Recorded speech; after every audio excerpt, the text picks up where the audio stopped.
Lenora. Lenora is different from others. Years of perfect stitching experience. Lenora linen, cotton cloth and stitching. Pandikad Road, Vandoor. കനത്ത സുരക്ഷയിൽ നടന്ന ലോക്സഭാ ഉപതെരഞ്ഞെടുപ്പിന്റെ വോട്ടെടുപ്പ് മലയോര മേഖലയിൽ സമാധാനപരം. നിരവധി തവണ മാവോവാദികളെന്ന് സംശയിക്കുന്നവർ പ്രത്യക്ഷപ്പെട്ട പ്രദേശങ്ങളിലെ ബൂത്തുകളിലാണ് സുരക്ഷാ സേനയുടെ കാവലിൽ ബുധനാഴ്ച തെരഞ്ഞെടുപ്പ് നടന്നത്.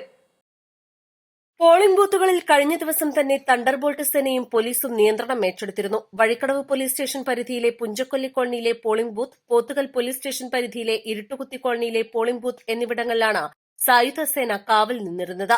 എല്ലായിടത്തും വോട്ടെടുപ്പ് തികച്ചും സമാധാനപരമായിരുന്നു. മുണ്ടരി വനത്തിനുള്ളിലെ ഇരുട്ടുകുത്തി, വാണിയമ്പുഴ, തരിപ്പപ്പൊട്ടി, കുമ്പളപ്പാറ എന്നീ ഊരുകളിലെ ആദിവാസികൾക്കും വഴിക്കടവ്, പുഞ്ചക്കൊല്ലി, അളക്കൽ കോളനികളുള്ളവർക്കും ഇക്കുറിയും വോട്ട് രേഖപ്പെടുത്താൻ കാടിനുള്ളിൽ തന്നെ പോളിംഗ് ബൂത്തുകൾ ഒരുക്കിയിരുന്നു. അതേസമയം മേഖലയിലെ ബൂത്തുകളിൽ എല്ലായിടത്തും പൊതുവെ തിരക്ക് കുറവായിരുന്നു. യന്ത്രത്തകരാർ മൂലം വോട്ടെടുപ്പ് തടസ്സപ്പെടുന്ന സാഹചര്യവും ഇത്തവണ കാര്യമായി ഉണ്ടായിട്ടില്ല. East live, Edakkara.